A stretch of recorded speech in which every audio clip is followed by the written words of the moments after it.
Olá pessoal, então vamos continuar com a aula de hoje, né? Ainda da segunda semana do curso de álgebra linear, de geometria analítica e álgebra linear. Agora a gente vai falar sobre matrizes. Então, na aula imediatamente anterior, a gente fez uma continuação sobre a discussão sobre vetores. A gente tinha começado na primeira semana discutindo vetores sobre a ótica da geometria analítica. Na aula imediatamente anterior a essa, a gente discutiu os vetores sobre a ótica de álgebra linear, então como um empilhamento de coordenadas, que a gente pode representar como uma reta, com um segmento de reta orientada ou não, né? O vetor, enquanto empilhamento de coordenadas, ele tem uma existência própria, digamos assim, da álgebra linear, e a gente apresentou outras operações com esses vetores, reinterpretou as operações que a gente tinha visto de soma vetorial e produto por um escalar dentro desse contexto de álgebra linear. A gente viu como isso, todas elas se transformavam em operações por coordenadas, tá? E a gente viu também outras operações, especialmente a operação de produto escalar e as consequências que isso tinha, né? Como a gente utilizava isso para achar comprimento de vetores, ângulo entre vetores, como é que a gente podia utilizar isso para achar diversas coisas diferentes. Tá? No meio do nosso caminho, a gente viu que encontrar combinações lineares, quando a gente já conhecia quais eram os escalares e quais eram os vetores, isso era um problema, mas era mais comum a gente ter um problema diferente, onde a gente conhecia os vetores que a gente desejava combinar, e a gente queria saber qual combinação mágica entre esses vetores dava um vetor determinado para a gente. E a gente tinha visto que isso tinha formatos diferentes, né? A gente podia representar isso através de equações vetoriais, através de equações, sistema de equações lineares normais, tá? Um empilhamento de equações normais, e também uma representação matricial. Na aula de agora, então, a gente vai falar sobre esse contexto, essa interpretação de sistemas lineares, dessa combinação linear de vetores diferentes para obter um determinado resultado, sob a ótica das matrizes. Isso vai dar uma maneira da gente introduzir o que são matrizes, tá? Então, mais uma vez, que nem eu fiz antes, tá? Deixa eu me esconder aqui para vocês. E a gente vai, então, seguir, então, acompanhar mais uma vez o livro do Strang, né, o que ele interpreta como matrizes. Então, na parte que ele fala sobre matrizes, né, ainda no capítulo 1, a gente está na seção 1.3 desse capítulo, tá? Ele começa a descrição de matrizes falando sobre três vetores. Tá? Ele vai começar a discussão das matrizes com esses três vetores. 1, menos 1 e 0 é o vetor 1. O vetor V é o vetor 0, 1 e menos 1. E o vetor W é o vetor 0, 0 e 1. Tá bom?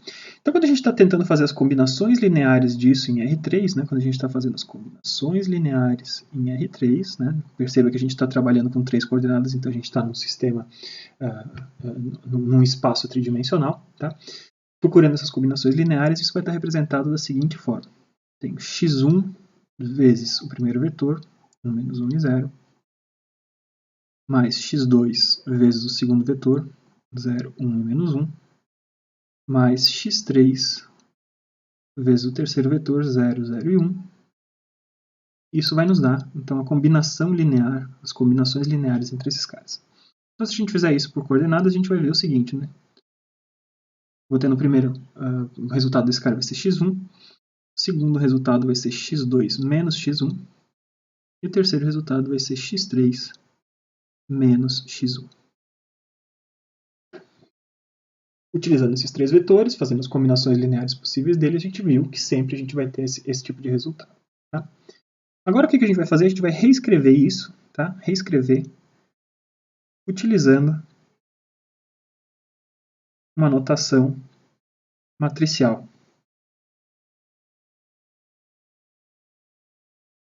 Como é que a gente tinha visto que era essa notação matricial desses problemas de combinação lineares? A gente pegaria, então, os vetores que a gente deseja combinar e colocaria esses caras nas colunas de uma matriz. Tá? Então, a primeira coluna da matriz vai ser o primeiro vetor, vetor U, a segunda coluna da matriz vai ser o vetor V, e a terceira coluna da matriz vai ser o vetor W. A gente vai chamar isso aqui de matriz A, no caso. Tá? Então, essa matriz A, ela vai ter o seguinte formato. A gente simplesmente copia o vetor 1, menos 1 e 0, 0, 1 e menos 1, 0, 0 e 1. Esse é o vetor. É a matriz A que combina, né, em suas colunas cada um dos vetores. Cada um dos vetores é representado por colunas, e essas colunas agrupadas dentro da mesma estrutura dão uma determinada matriz. O que eu faço com essa matriz agora? Agora eu vou representar os escalares pelos quais eu estava multiplicando, x1, x2 e x3, eu vou botar todos esses caras num vetor também. Eu vou chamar de vetor x. Ele vai ter as coordenadas x1, x2 e x3. Certo? Então, esse problema inteiro que a gente tinha falado ali, ele pode ser representado simplesmente dessa forma. A vezes x, que vai ser igual a 1 menos 1 e 0, 0, 1 menos 1, 0, 0 e 1, vezes x1, x2, x3. Isso aqui vai ser igual, então, àquela combinação que a gente tinha obtido antes, que era x1, x2 menos x1 e x3 menos x2. Eu representei a mesma coisa que eu tinha antes, um problema de combinação linear de três vetores diferentes, em forma de matriz. Tá? Eu chamar esse vetor aqui, o último vetor, digamos que eu chamo de B, esse cara está num formato de clássico que a gente vai falar várias vezes de ax mais b. Tá? Então, isso é uma forma de representar esse cara aqui. Então, isso é uma forma da gente enxergar o quê? A gente enxergar um sistema, mais ou menos, um sistema que envolve uma operação de uma matriz sobre um vetor. Tá? A matriz A opera sobre o vetor x, dando um vetor B. A gente está enxergando isso, a relação entre essa operação matricial e uma combinação linear de colunas da matriz.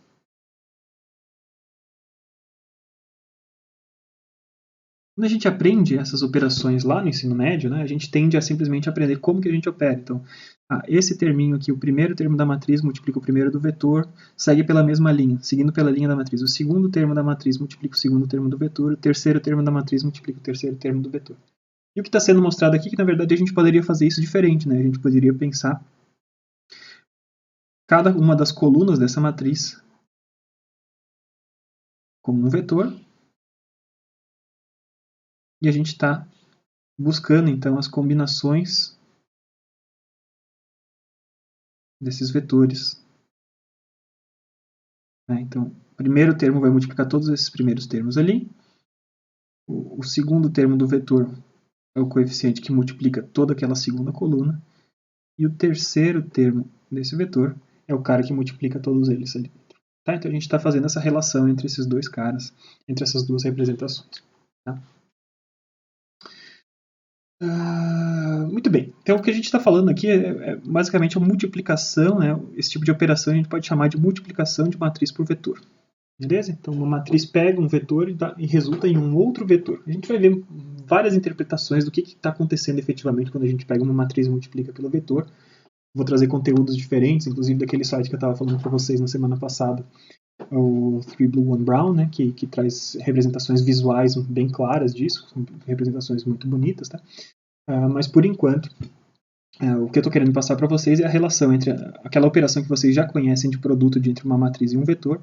E isso está diretamente ligado a uma combinação linear de colunas da matriz, que era o que a gente tinha visto lá no capítulo sobre vetores, né, na sessão sobre vetores agora há pouco. Tá? Então, essa é a primeira coisa. Muito bem. Então, por que é interessante a gente ter essa visão aqui? Né? A gente ter essa visão é importante porque a gente começa a enxergar formas diferentes de descrever essa operação de um produto de matriz por um vetor. Tá?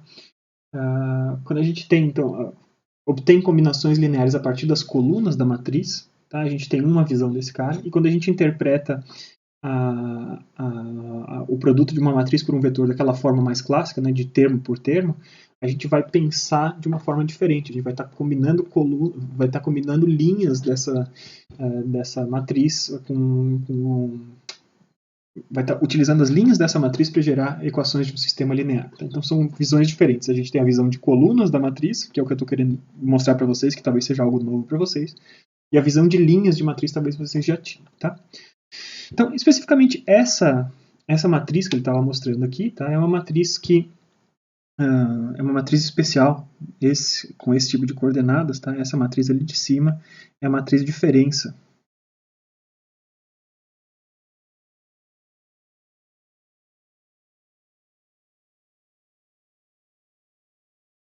Com uma matriz como essa, a gente sempre está fazendo a diferença entre um determinado termo do vetor e o seu anterior. Tá? Quando ela opera sobre um vetor, A sobre x, ela sempre vai te armazenar no vetor resultado a diferença entre uma determinada coordenada e a sua coordenada anterior. Tá? Então, xn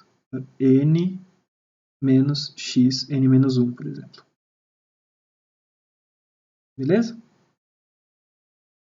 Então vocês observam, né? Se a gente considerar que exista um x0 que vale 0, por exemplo, né? Esse resultado aqui, esse bzinho do jeito que estava sendo interpretado, ele pode ser sempre pensado da seguinte forma, né? Como x1 menos um x0, que é um zero, uma base externa dessa matriz como um todo, e depois eu tenho x2 menos x1 e x3 menos x2. Tá? Basta que a gente pegue, então, no lugar de x, por exemplo, tá? Se eu tivesse um x que valha 1, 4 e 9, eu vou aplicar essa matriz A sobre 1, 4 e 9. Tá? Então, A vezes x vai me dar, então, x1 vale 1, x2 menos x1 vale 4 menos 1 vale 3, x3 menos x2, 9 menos 4 vale 5. Beleza? Então ele está só mostrando, né, que essa matriz de diferença, que sempre faz isso, né, de pegar a diferença de um componente pelo seu anterior, se você aplicar ela sobre um vetor como esse, que são quadrados dos números, né, então 1 ao quadrado dá 1, 2 ao quadrado dá 4, 3 ao quadrado dá 9, então é um vetor de quadrados. Aplicando a matriz de diferença, entre eles a gente sempre vai ter os números ímpares.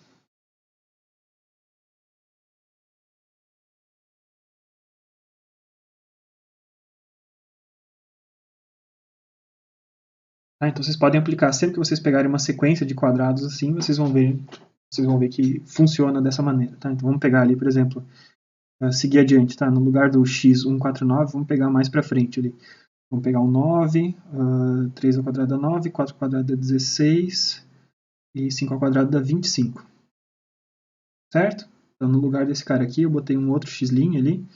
Na hora que a gente aplica A vezes x', a gente vai obter o resultado B', que vai ser, então, o primeiro componente vai ser 9, o segundo componente vai ser 16 menos 9 dá 7. O terceiro componente vai ser 25 menos coisa que dá 9, tá? Então se eu tivesse no lugar eu sempre tenho que começar com 1, na verdade, né? Por isso que esse primeiro componente deu diferente aqui. Mas se eu pegasse n quadrados diferentes, aqui eu peguei 3 quadrados, se eu pegasse n quadrados, a gente seguiria construindo a sequência de números ímpares, tá? É uma brincadeirinha ali, matemática legal, você pegar e aplicar essa matriz de diferença. A diferença entre dois quadrados consecutivos é sempre um número ímpar, e se você for seguindo fazendo isso, sempre vai dar certo, tá? Muito bem. Isso é só uma curiosidadezinha, né? O importante é a notação matricial que a gente está vendo até agora. Quando a gente enxerga a multiplicação de matrizes daquela outra forma que eu tinha falado, tá? Multiplicação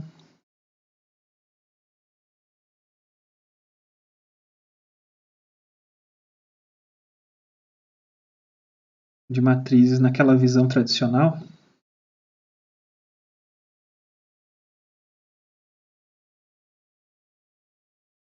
o que a gente vê naquela visão tradicional? A gente pega sempre uma linha da matriz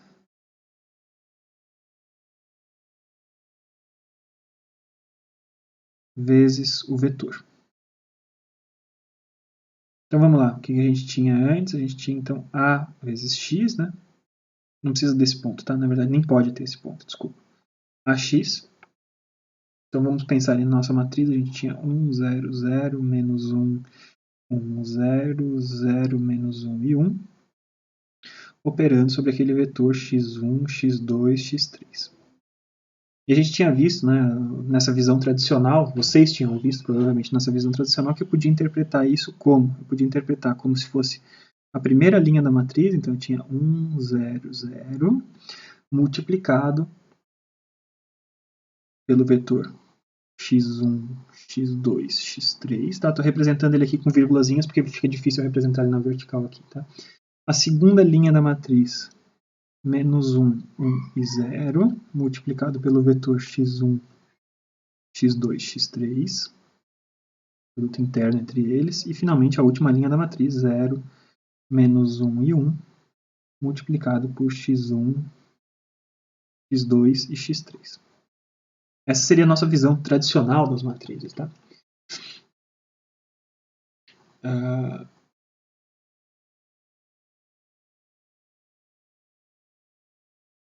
Então a gente vai ver, então, ao escrever isso dessa forma, fica muito claro que o que a gente está fazendo aqui, né, ao fazer o produto dessa forma, a gente está combinando as linhas da matriz, né? Estou fazendo, então, o produto, antes a gente tinha ali combinações lineares das colunas, era uma das visões que a gente tinha visto, era uma operação de matriz por vetor, né? Isso a gente já tinha visto antes. E esse cara aqui agora é como produtos internos, ou produtos escalares,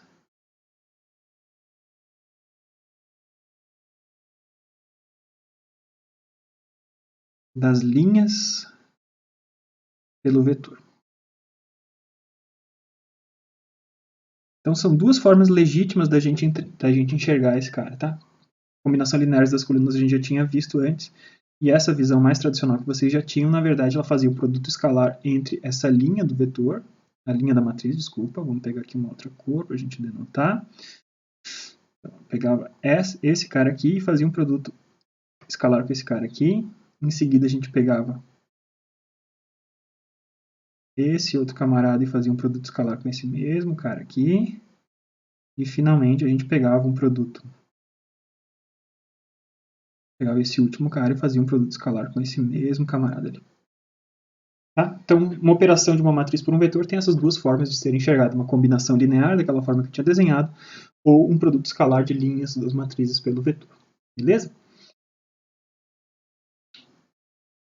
Então, seguindo adiante, né, a gente vai chegar na mesma, em outra representação. Né? A terceira representação possível, a terceira interpretação possível seria o sistema de equações. Tá? Então, o sistema de equações, essa mesma matriz, a gente está procurando ali. O mesmo problema. O mesmo problema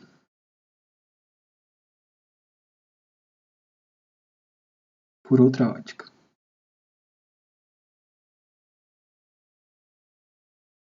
O que a gente estava querendo escrever? Né? A gente estava querendo descobrir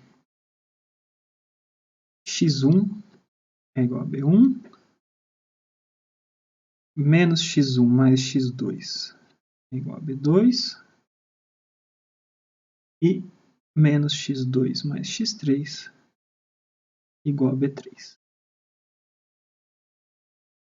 Tá? Quando a gente estava escrevendo agindo aquela matriz A das diferenças sobre o vetor x igual a b, a gente tinha descoberto então que existia esse vetor x se relacionava dessa forma. A componente 1 do vetor x, do vetor b, ia ser igual à primeira componente do vetor x, a componente 2 do vetor b ia ser a diferença entre a segunda e a primeira componente, e a componente 3 a diferença entre a terceira e a segunda. Tá? Então eu estou escrevendo esse cara aqui como se fosse um sistema de equações. E como é que a gente pode resolver quando a gente enxerga dessa forma, né, o nosso problema, né, como é que a gente resolve isso? A gente vai tentar substituir esses caras, né? Então, se x1, eu quero descobrir quanto é que vale o x no final das contas, tá? Se x1 vale b1, tá? A gente vai substituir no lugar de x1, a gente põe o b1. Jogo esse b1 no lugar da segunda equação ali, no lugar de x1 na segunda equação, e eu descubro então que x2, que é quem eu estou procurando, vale b2 mais b1. E que x3, finalmente, vale b3 mais b2 mais b1. Tá? O que eu fiz aqui? Eu simplesmente substituí resultados em equações anteriores.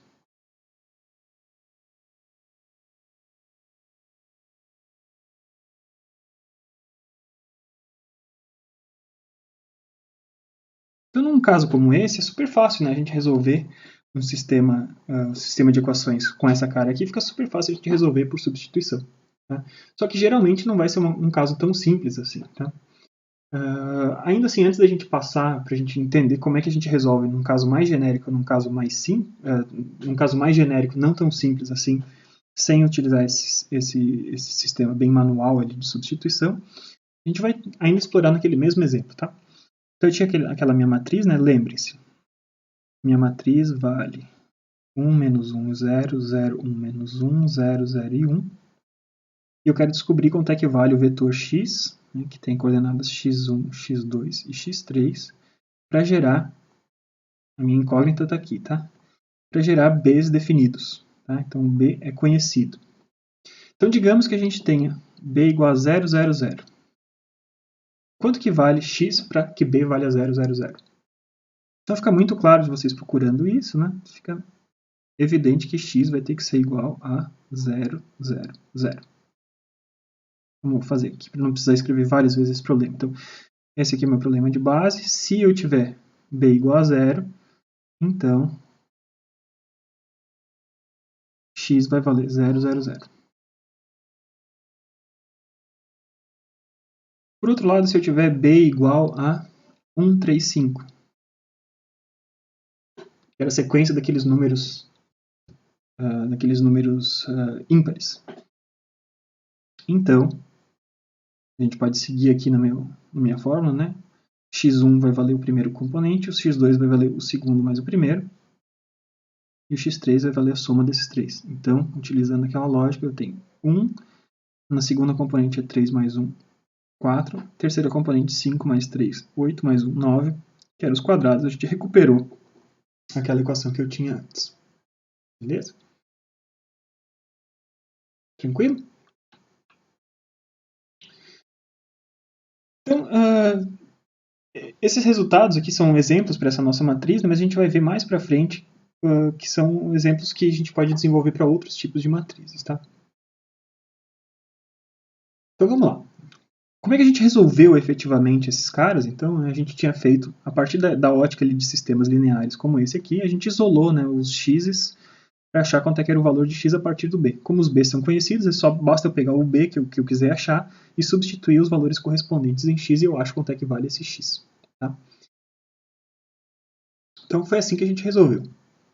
O que a gente escreveu? A gente tinha a vezes um x desconhecido igual a um b conhecido. A gente resolveu dizendo que x valia esse seguinte vetor: b1, b1 mais b2, b1 mais b2 mais b3. Certo? E isso aqui também, esse termo aqui que a gente achou para x, fica claro, né? Vocês podem procurar aí, se a gente tivesse as coordenadas de b simplesmente, né? Se eu tinha b1, b2 e b3, a gente podia pensar, então, em operar esse b por uma determinada matriz. Eu quero saber quem que seria essa matriz que opera esse cara. Se vocês fizerem essas contas, né? Refletir um pouquinho, vocês vão ver que a primeira equação é dada por 1, 0, 0, então tem 1 vezes b1, dá esse cara aqui. A segunda equação eu tenho 1 b1 e 1 b2, então eu tenho 1, 1 e nenhum b3. E a terceira equação eu tenho 1, 1 e 1. Beleza? Então, esse camarada aqui é uma outra matriz que está operando sobre B. Então, na hora que a gente escreveu dessa forma, o meu problema original dizia o quê? AX é igual a B, mas eu quero descobrir X. Essa segunda expressão aqui está me dizendo que X vai ser igual a uma outra matriz que opera B, e essa matriz aqui vai ser a matriz que a gente vai chamar de A-1. Tá? Isso aqui vai ser a matriz inversa de A.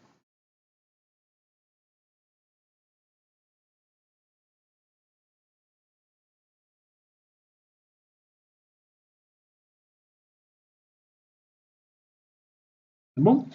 Então, a matriz inversa é uma forma muito bacana de resolver, né? Então, se eu conhecer a matriz inversa,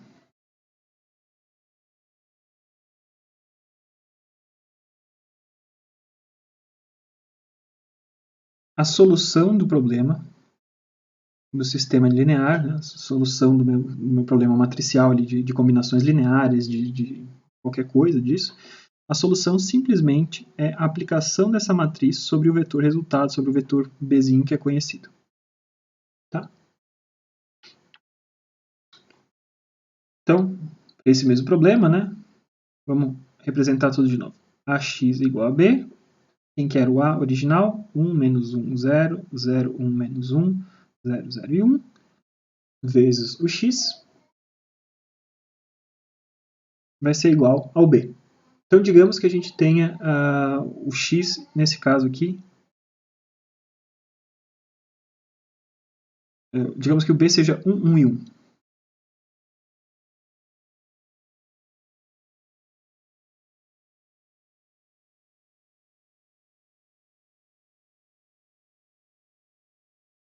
Quem que serão os x's, né? Então a gente volta ali naquela nossa expressão.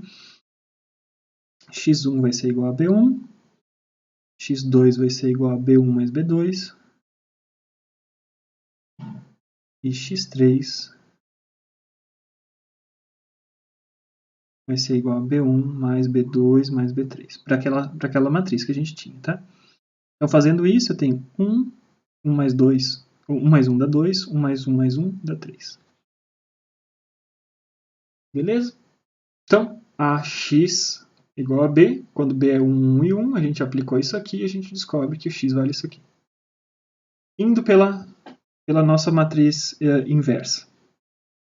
Pegando a nossa matriz inversa, a gente vai expressar o quê? A gente vai escrever que x vai ser a na menos 1 vezes b. Então, x vamos deixar aqui em aberto. A na menos 1 a gente tinha visto que, para esse nosso caso, a matriz inversa era 1, 0, 0, 1, 1, 0, 1, 1, 1. Tudo isso aplicando sobre o b, que era 1, 1 e 1. E agora a gente pode aplicar aquela definição, por exemplo, de linhas aplicadas por esse cara, né? Produto interno da linha pelo vetor.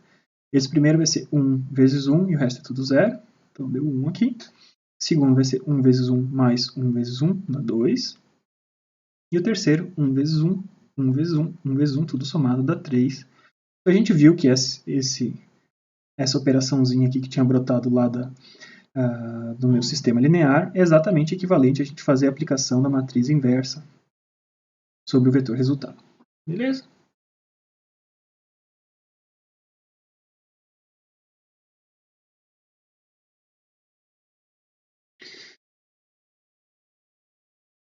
Muito bem. Então a gente podia pensar isso de diversas formas diferentes, tá? A gente pode pensar as matrizes, por enquanto a gente está falando de matrizes simplesmente interpretadas como sequências de vetores colocados nas colunas, né? Então a gente só está fazendo isso por enquanto.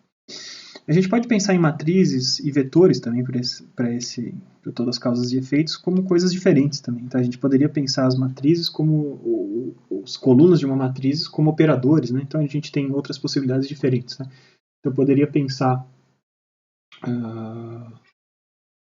como uma matriz como um operador de diferenciação, tá? Mas eu não vou fazer isso agora, a gente pode fazer isso mais para frente ao longo do curso, tá? Mas acho que agora era legal a gente manter essa noção básica que a gente teria dessas coisas, tá?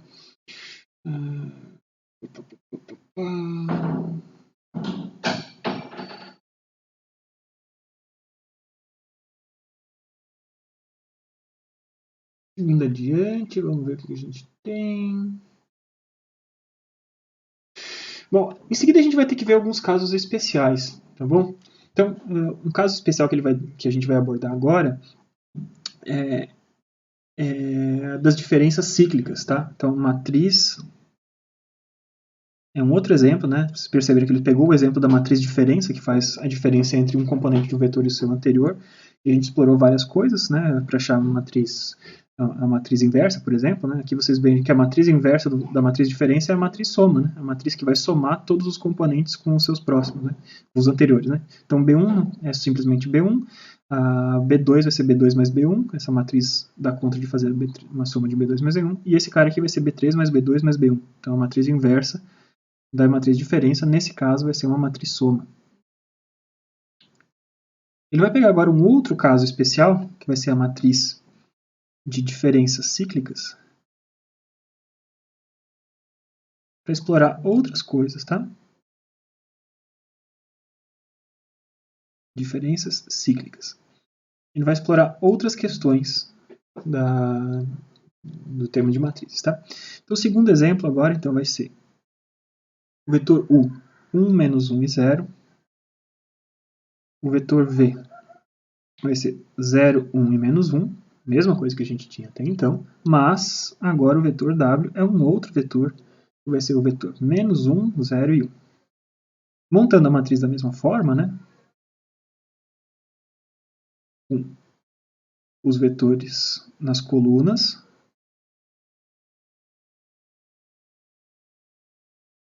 A gente vai chegar agora à conclusão que a nossa nova matriz vai ser 1, menos 1 e 0, 0, 1 e menos 1, menos 1, 0 e 1. E agora a gente vai ver o que acontece quando a gente aplica isso sobre um vetor. Tá? Então vamos ver. A vezes x, deixa eu escrever mais para cima aqui. Agora a gente quer saber o que acontece a vezes x igual a b, utilizando essa matriz. Tá? Ele chama essa matriz de C, tá? Vamos diferenciar para a gente não ter sempre essa matriz igual a A. Tá? Então, matriz de C. C vezes x igual a b, o que está acontecendo? Então, a gente tem 1, menos 1 e 0, 0, 1 e menos 1, menos 1, 0 e 1, aplicado sobre o vetor x1, x2, x3, vai ser igual a b1, b2, b3. Então, quem que são esses do lado de cá? A gente vai fazer aquela operação de linhas por colunas, né? A gente vai chegar à conclusão que eu vou ter x1 menos x3, x2 menos x1 e x3 menos x2. Vai ser igual aos vetorzinhos, aos componentes do vetor B, B1, B2 e B3. Tá? Então, esse é um outro tipo de matriz que a gente chega a essa conclusão. A primeira coisa que a gente observa foi que, ao contrário da outra matriz, a outra matriz A, ela era uma matriz que só tinha elementos para uma das diagonais. Né? Então, vamos voltar ali para a matriz A. Essa matriz A estava aqui. Vocês percebem que essa parte aqui de cima dessa matriz estava toda zerada. Então, eu só tinha termos diferentes de zero da diagonal dessa matriz para baixo. Então, A é triangular.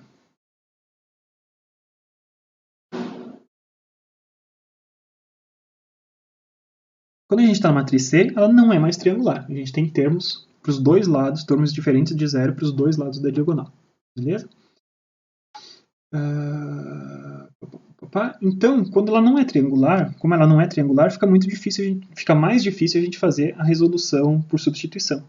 Como a gente tinha uma matriz triangular antes, a gente tinha achado diretamente que x1 era igual a b1, né? Porque tinha 0 e 0 aqui, então ficava igual. X1 dava b1, e isso nos facilitava a vida, né?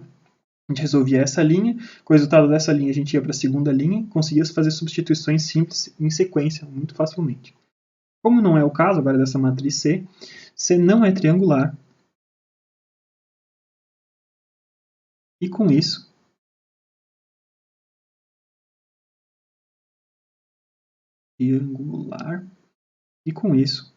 a substituição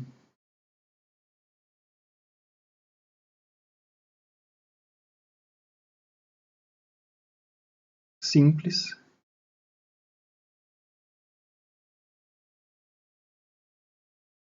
fica impossível, pelo menos diretamente, né? A gente não vai conseguir substituir uma variável de cada vez. Tá? Muito bem, então, na verdade, o que ele vai nos mostrar aqui é que é impossível, né? De fato, vai ser impossível a gente achar, quando a gente está multiplicando por essa matriz C, é impossível achar uma solução única.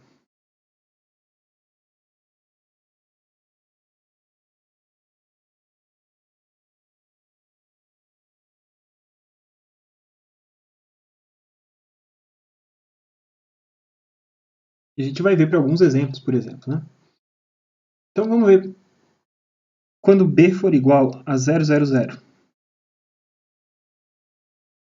que a gente está querendo achar? Então a gente está querendo achar quais são a combinação de x1, x2 e x3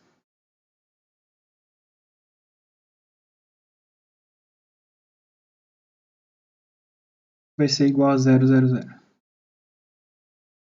Basta a gente olhar, né? Qualquer valor que a gente tiver, qualquer vetor que a gente tiver com as três coordenadas iguais, tá? Qualquer C, qualquer x que tenha o seguinte formato, componente Czinho, Czinho e Czinho, resolve esse problema. Então, se o meu vetor for 1, 1 e 1, na hora que a gente vê aqui, 1 menos 1 dá 0, 1 menos 1 dá 0, 1 menos 1 dá 0. Se o vetor for 2, 2 e 2, 2 menos 2 dá 0, 2 menos 2 dá 0, 2 menos 2 dá 0, e esse vetor também resolve. Tá? Então, a gente tem infinitas soluções esse problema, por exemplo. Tá? Quando B vai ser igual a zero, a gente percebe que a gente vai ter soluções infinitas. Tá bom?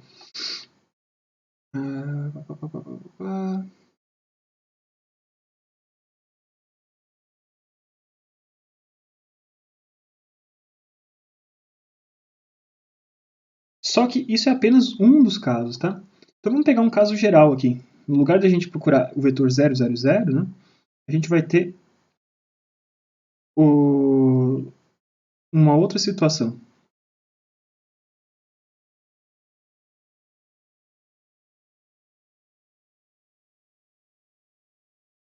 Então aqui a gente tinha infinitas soluções, né?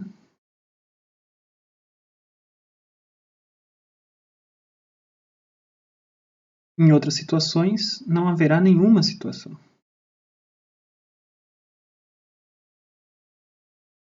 Nenhuma solução, desculpa.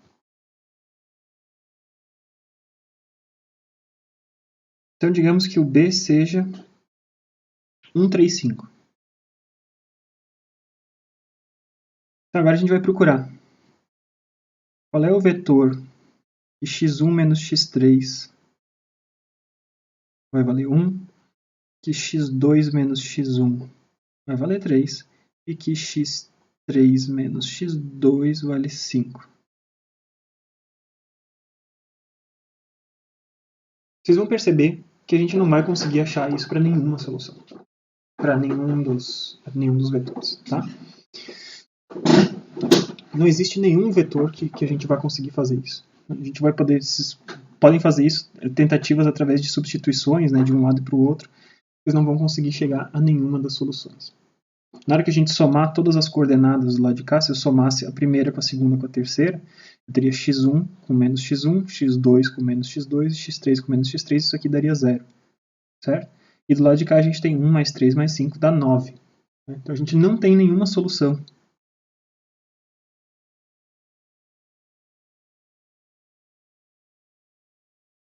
Nesse caso. O que está acontecendo? Né? Às vezes, para essa matriz aqui, uma matriz de diferenças cíclicas, né, que faz a diferença de uma componente com a sua anterior, x1 menos x3, x2 menos x1 e x3 menos x2, a gente está sempre procurando esses caras, ou a gente vai ter soluções infinitas ou a gente não vai ter. Na verdade, o que vai acontecer nesses casos é que a gente vai perceber que essa matriz é uma matriz que a gente vai chamar de matriz singular. Tá? É uma matriz singular, não, desculpa, é uma matriz cujos vetores delas, tá, são linearmente dependentes. Por que isso acontece?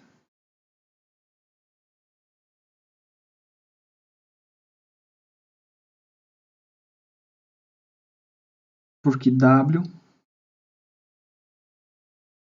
é uma combinação linear dos vetores U e V. Ou seja, U, V e W estão em um mesmo plano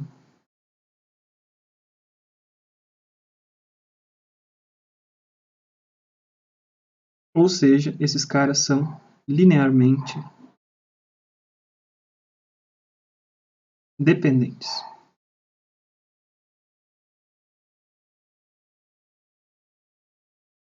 A gente conseguiria escrever W como uma combinação de U e V. Tá? Eles estariam todos no mesmo plano. Então a gente vai voltar numa próxima aula e a gente vai falar um pouquinho, ainda hoje, tá? A gente vai voltar e vai falar um pouquinho de por que isso está acontecendo quando aparece numa matriz e quais são as consequências. Né? A gente está tentando fazer combinações lineares de vetores que não são perfeitamente linearmente independentes. Então a gente fica bem limitado com o que a gente consegue fazer. Tá? Então por enquanto a gente só vai interromper a aula por aqui. A aula então nos mostrou como é que a gente consegue enxergar, através da notação de matrizes, né, o problema de combinações lineares como combinações lineares das colunas de uma matriz, como eu estou mostrando para vocês.